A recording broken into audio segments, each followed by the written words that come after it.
Just 196 kilometers from Nairobi, here in the central part of Kenya, lies the equator. The frontier town of Nanyuki is a warm welcome to the Kenyan highlands and the northern frontier, a part of the country that is synonymous with conservancy and wildlife. 26 kilometers from Timau town is the Borana Conservancy, a semi-arid area that boasts of thick, lush forests and diverse wildlife. This year, the Borana Conservancy provided the ideal, albeit demanding terrain for the 2014 10-4 mountain bike challenge.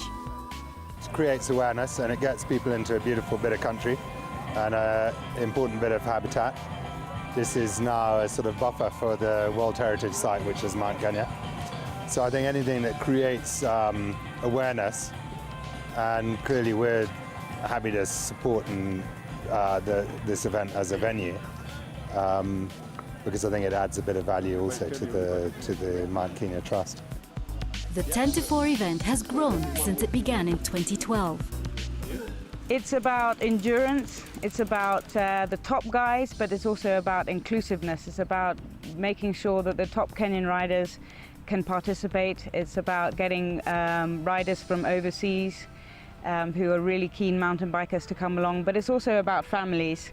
We've tried to put in enough races that everybody gets a chance to try something. Cycling is a sport which is quickly developing and fast growing. And having people like Susie Weeks and Mount Kenya Trust recognizing cycling as an event which also helps to raise funds for the conservation, and it's a two-way traffic. So we're very happy that our sport gets recognized internationally through this event, but also because cycling is being used to conserve our environment for future generations. 2014 saw the largest turnout to date, with riders coming from across the globe to take part. There's a lot of Kenyan riders who are at the top of their game. People like David Kinja and Davidson Kamau. A lot of amateurs, you know, they may be from Nairobi, they may be from the coast, they come all the way up. And then in different years we've had different entrants from overseas, sometimes South Africa, sometimes UK. We've even had a whole team from the US come one year. It's growing in terms of its reputation, and it's really good for Kenya. I started cycling at 1996 with David Kinja, and I started because of challenges of life, which I was living, but now I'm stable now because of cycling. Cycling is physical and mental. You have to have both, because you can be strong in your mind and physically you are unfit, so you cannot perform. So you have to be fit physically and mental. And for a 17-year-old junior who harbors the hope of following in the footsteps of the Kenyan-born Tour de France winner, Chris Froome, the 10-4 can be looked at as the ideal stepping stone.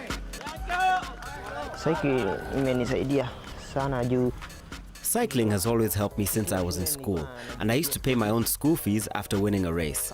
They used to take us to several races. The Federation needs to help a bit for the sake of the future of cycling. The Federation is not doing very well right now.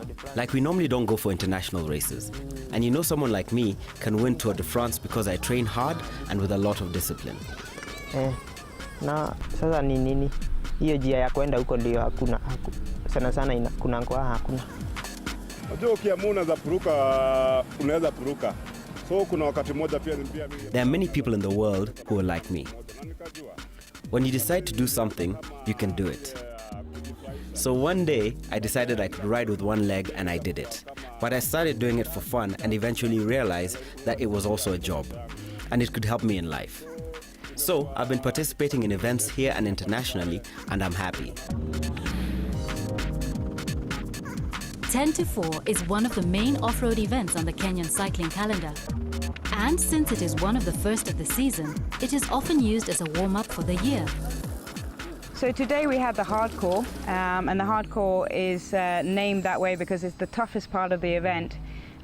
We've only been doing it for 2 years now, 3 years. and that has added an extra day of eventing. And we start that at on the lower part of the event here at the start camp, and then those bikers go all the way up to 10,000 feet and come all the way back down again. But there's a lot of climbs in the middle of that as well. I believe in this continent, I believe in our region, and that's why I like to support events like the 10 to 4, because when you see the guys riding the border bikes, it's something that embraces the community. And cycling, and especially off-road cycling, is something that is environmentally friendly. And it's a good way of bringing cycling, which is good for your health, to the community and bringing in the story of conservation. And you know, that's what's really deep to my heart. Yes, I go to the Tour de France every year, and it's like I do the Olympic Games every year, but my heart is really right here in Africa. And as the name suggests, it was so tough, challenging and maybe a little harsh that certain riders like Keith Mullan were forced to trek for kilometers to finish. I was coming along the track there, and a rock actually cut the sidewall, and because we're running tubeless, it's just no good there. Just split the whole thing open, so all the air escaped. And then my CO2 unit, I put an inner tube in it, and the CO2 unit failed, so there's only one thing to do, is to walk. Yeah, so happy days. On day 2, the classic and extreme riders started from 10,000 feet on the northern slopes of Mount Kenya down to 4,000 feet. The classic is the original 10 to 4, and the riders race 60 kilometers. The overall champion of 10 to 4 is the rider who ends with the best time from both days. One of the unique aspects of the 10 to 4 is the different levels of competition. They range from the novice to the extremely experienced. And then there's another event which is just under 50 Ks, which is called the Rush. So for people who are pretty fit and really keen mountain bikers, but maybe don't want to push it all the way. And then the Slide, which is the one that, you know, even if you're 10 years and up, you can take part in that. That's 35 kilometers. And then we also have Braeburn here sponsoring a children's race.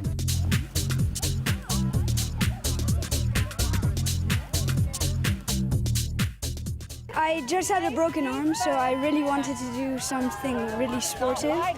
So I chose this one. And then I was trying to do the 39-kilometer one, but now I'm just doing this one. This is my third time in a big race.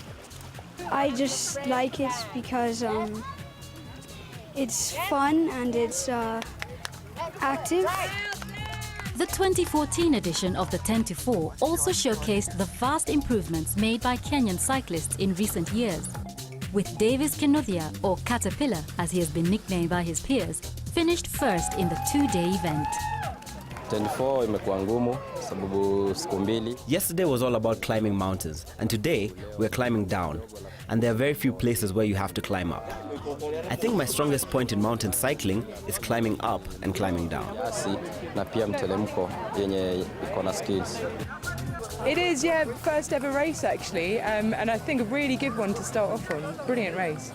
It's a long way for a start, 70 kilometres, undulating all the way. Some quite technical descents in there, and a couple of quite technical climbs as well. But the majority of it is quite sort of flat and fast. Yeah, it's quite hard to persuade other women to do it actually. I mean, it's a great sport, and you don't have to be too kind of good at it to enjoy it. I mean, you know, there's all sorts of levels you can enjoy. So yeah, it'd be great to get more women doing it, definitely. And the overall winner of the 10 to 4 mountain bike challenge was Davidson Kamau of the Safari Simbas. Davidson won the day 1 event and finished second in the classic event to clock just over 4 hours. I will do some races this year, and it will be good for the young boys to see we are performing well and we are training with them, so we are giving them the morale.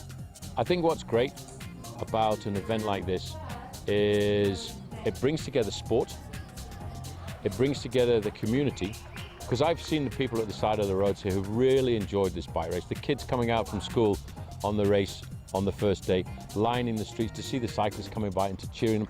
I could hear the kids thanking the riders for coming by, which was really, it touched my heart. But also this race can tell the story of the plight, of the relationship between farming and conservation.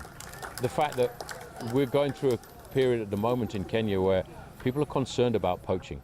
People are concerned about the ivory, which is going out of our back door to other countries. This kind of event, which supports conservation, which supports the wildlife and the communities, can send out a really good story to the rest of the world. And that's what I take away from here. Hardcore adventure, cycling and breathtaking scenery. This is what makes the 10-4 Challenge East Africa's most anticipated cycling festival for participants and spectators alike.